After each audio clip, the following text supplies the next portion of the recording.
दोस्तों, ऐसा क्या हुआ जब कर्ण ने कहा कि जब तक भीष्म पितामह सेनापति होंगे तब तक मैं युद्ध नहीं लड़ूंगा। वैसे तो बताया जाता है कि कर्ण और भीष्म पितामह दोनों महाभारत के सर्वश्रेष्ठ योद्धा थे। अगर कर्ण और भीष्म पांडवों के विरुद्ध एक साथ ही युद्ध लड़ते तो क्या परिणाम निकलता, यह जानने के लिए वीडियो को अंत तक जरूर देखें। और अगर आपको वीडियो पसंद आती है तो वीडियो को लाइक जरूर कर देना और चैनल को सब्सक्राइब करना ना भूले। तो चलिए फिर शुरू करते हैं और हम जानते हैं ये दोनों कहानी के बारे में। महाभारत उद्योग पर 60 के अनुसार महाभारत के युद्ध से पहले जब धृतराष्ट्र कौरव और पांडवों की शक्ति का विश्लेषण कर रहे थे तब वहां पर दुर्योधन अपनी आत्म प्रशंसा कर रहे थे। उसी दौरान कर्ण अपनी बात रखते हुए कहते हैं कि मैंने पूर्व काल में जब मैंने स्वयं को ब्राह्मण बताकर भगवान श्री परशुराम जी से ब्रह्मास्त्र का ज्ञान प्राप्त कर लिया था, जब उन्हें ये बात का पता चला तो उन्होंने मुझे श्राप दे दिया कि तुम्हें मेरे द्वारा दिया गया ब्रह्मास्त्र ज्ञान आवश्यक समय पे काम नहीं आएगा और ये याद नहीं रहेगा। कर्ण अपनी और भी प्रशंसा करते हुए ये भी कहते हैं कि मेरे पास बहुत अधिक ज्ञान है, मैं बहुत अधिक शक्तिशाली भी हूँ। फिर कर्ण कहते हैं कि हे दुर्योधन, मैं तो कहता हूँ कि भीष्म और गुरु द्रोण को युद्ध क्षेत्र में मत भेजना, क्योंकि ये अभी बुजुर्ग भी हो चुके हैं और बुढ़े हो चुके हैं, तो मुझे नहीं लगता है इन लोगों को युद्ध क्षेत्र में भेजना भी चाहिए। और हे दुर्योधन, मैं तो बोलता हूँ कि मुझे आप अकेले ही भेज दो, मैं सारे कुंती पुत्र और पांडवों को मार गिराऊंगा। और जब ये बात भीष्म पितामह सुनते सुनते थक गए तो वो कहते हैं कि हे कर्ण, क्यों अपनी प्रशंसा अपने मुख से करते हो? और क्या तुम्हें याद नहीं है कि पांडवों के साथ भगवान श्री कृष्ण है जो स्वयं परमेश्वर है, और खांडवन में क्या हुआ वो तुम्हें ज्ञान नहीं है? उस घटना को याद करके तुम अपनी जुबान पर काबू करो। और इंद्र ने जो तुम्हें अस्त्र दी है वो केशव कृष्ण के आगे कुछ भी नहीं है, उसके चक्र से वह चकनाचूर हो सकता है। भगवान श्री कृष्ण के आगे इंद्र का दिया हुआ सब अस्त्र चूर हो जाएगा। इसके साथ ही साथ भीष्म आगे ये भी कहते हैं कि और तुम्हारे पास जो सर्पधारी बाण है वही बाण अर्जुन के पास है, और भूलो मत कि तुम अर्जुन के आगे कुछ भी नहीं हो। तुम्हारे सर्पधारी बाण भगवान श्री कृष्ण और अर्जुन के सामने नष्ट हो जाएंगे। भगवान श्री कृष्ण अर्जुन के साथ है जो स्वयं परमेश्वर है, और जब तक भगवान श्री कृष्ण अर्जुन के साथ है तब तक तुम कुछ भी नहीं कर सकते। और याद रहे, जब भगवान श्री कृष्ण अपनी चाल चलेंगे तब वहां पे क्या होगा ये सोच लो तुम। इस पर उत्तर देते हुए कर्ण जवाब ऐसा देते हैं कि भगवान श्री कृष्ण की बात तो ठीक है, लेकिन मेरे प्रति जो कटु वचन बोले जा रहे हैं ये बिल्कुल भी ठीक नहीं है, ये मेरे लिए बहुत ही गलत बात है। और कर्ण ये भी कहते हैं कि अब मैं युद्ध नहीं करूंगा, जब तक भीष्म पितामह सेनापति रहेंगे तब तक मैं बिल्कुल भी युद्ध नहीं करूंगा और युद्ध क्षेत्र में जाऊंगा भी नहीं। तो वहां पे दुर्योधन से ऐसा बोलते हैं, और दुर्योधन को ऐसा बोलते हैं कि मैं अब यहाँ से चला जाऊंगा, और जब तक भीष्म पितामह सेनापति रहेंगे तब तक मैं युद्ध में आऊंगा ही नहीं। और ऐसा करके वो अपने घर को चले जाते हैं।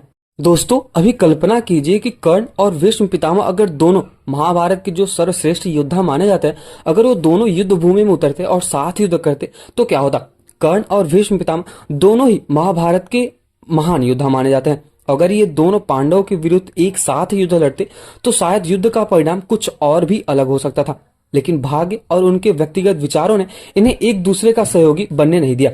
कर्ण ने अपने आत्मसम्मान के कारण भीष्म के नेतृत्व में युद्ध लड़ने से इनकार कर दिया था। वहीं भीष्म पितामह ने कर्ण को दुर्योधन का सच्चा मित्र तो माना, लेकिन उन्हें युद्ध में श्रेष्ठ योद्धा नहीं माना था। मैं आपको बताना चाहूंगा कि जब भीष्म पितामह सैया पर लेटे हुए थे तब भी वो अपने अंतिम छड़ी में अर्जुन को ही बुलाते हैं कि मैं चाहूंगा कि अर्जुन मेरे अंतिम समय में आए और कोई नहीं आए। तो आप यहाँ से अंदाजा लगा सकते हो कि जो भीष्म पितामह थे वो अर्जुन को कितना अधिक मानते थे।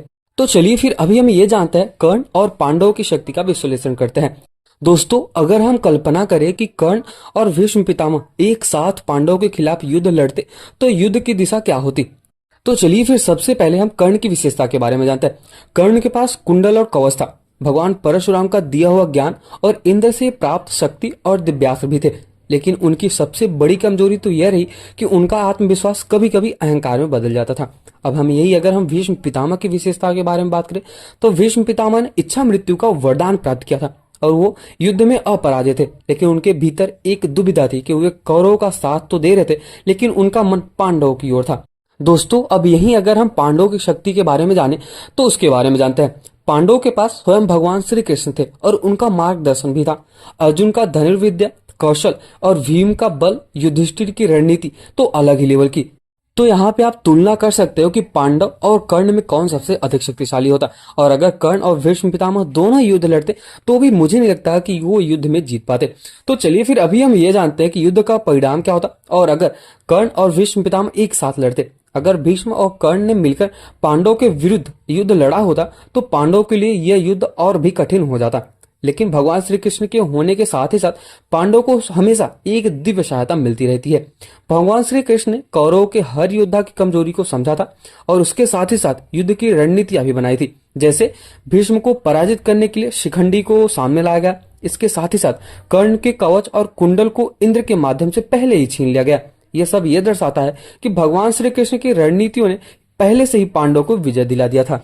तो चलिए फिर अभी हम कर्ण के व्यक्तित्व के बारे में जानते हैं और उनकी कमजोरी के बारे में जानते हैं। इसके साथ ही साथ हम भीष्म के बारे में जानेंगे और उनकी कमजोरी के बारे में भी जानेंगे। कर्ण अपने मित्र दुर्योधन के प्रति अत्यंत निष्ठावान थे। दुर्योधन ने कर्ण को अंग देश का राजा बनाया था। कर्ण ने अपने जीवन में हर विपरीत परिस्थितियों को सहते हुए भी अपने मित्र मतलब दुर्योधन का धर्म हमेशा निभाया। मतलब दुर्योधन के साथ हमेशा ही रहे, चाहे वो कुछ भी हो जाए। और ये बात कर्ण को भी पता था कि ये हमारी जो युद्ध है उसमें हम हार जाएंगे और मेरी मृत्यु हो जाएगी, लेकिन फिर भी कर्ण ने कभी भी दुर्योधन का साथ नहीं छोड़ा। और एक बात और भी है कि भगवान श्री कृष्ण ने कर्ण को ये भी बताया था कि तुम अर्जुन के सबसे बड़े भाई हो, मतलब पांडव के सबसे बड़े भाई हो, बट वहां पे फिर भी कर्ण ने उनका साथ नहीं छोड़ा, मतलब दुर्योधन का साथ नहीं छोड़ा। इसके साथ ही साथ जो उनकी कमजोरी थी, कर्ण का सबसे बड़ा दुर्भाग्य तो ये था कि उन्हें अपनी असली पहचान का बहुत देर से पता चला। हालांकि पता तो चला, भगवान श्री कृष्ण ने उनको बताया तो था, लेकिन बहुत ही देर हो चुका था, जो कुछ मतलब नहीं रहा उसका। उनके जीवन में कुंती माता का त्याग और भगवान श्री परशुराम का भी श्राप उनकी कमजोरी बन गई थी। इसके साथ ही साथ अगर हम बात करें भीष्म पितामह की शिक्षा और कौशल में, तो भीष्म पितामह ने भगवान श्री परशुराम और अन्य ऋषियों से वेद, शास्त्र और युद्ध कला का शिक्षा प्राप्त किया था। वे एक अद्वितीय योद्धा थे जिन्हें इच्छा मृत्यु का वरदान भी प्राप्त था। उन्हें देवताओं और असुरों के युद्ध में भी भाग लिया था। ऐसा कहा जाता है कि उनके पास इतनी शक्तियां थी कि वो देवताओं, असुरों, यहाँ तक कि जितने भी योद्धा थे सबको हरा सकते थे। इच्छा मृत्यु, वो केवल अपनी इच्छा से ही मृत्यु को प्राप्त कर सकते थे। इसके साथ ही साथ भीष्म को हर प्रकार के अस्त्र और शस्त्र का ज्ञान भी था। और ऐसा भी कहा जाता है कि भीष्म ने धर्म और कर्तव्य को हमेशा ही प्राथमिकता दी। वे अपने माता पिता के वचन का पालन करते हुए आजीवन हस्तिनापुर के संरक्षक बन गए थे। उनका पांडव और कौरव दोनों के प्रति स्नेह भी था। वे धर्म और नीति के प्रबल समर्थक भी थे। भीष्म की सबसे बड़ी कमजोरी तो ये थी कि वे धर्म और अधर्म के बीच निर्णय लेने में कभी कभी असमंजस में पड़ जाते थे। वैसे अगर देखा जाए, कर्ण और भीष्म पितामह दोनों ही एक सेम रास्ते में थे। अगर हम देखें तो जैसे कर्ण है, उनको भी सब कुछ लास्ट में पता चला, और देखा जाए तो जो भीष्म पितामह उनको सब कुछ पता था लेकिन वो कुछ कर नहीं सकते थे।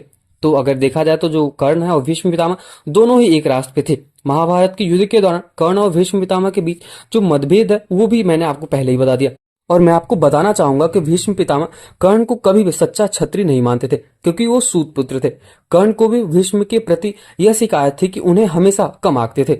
भीष्म पितामह के सेनापति रहते हुए कर्ण ने युद्ध में भाग ही नहीं लिया और सीधा उनसे इनकार भी कर दिया था, और कहा कि जब तक भीष्म पितामह जीवित रहेंगे या फिर जब तक वो युद्ध में रहेंगे या फिर जब तक वो सेनापति रहेंगे, मैं युद्ध लड़ूंगा ही नहीं। तो आप यहाँ से अंदाजा लगा सकते हैं कर्ण और भीष्म पितामह का कैसा रास्ता रहा होगा।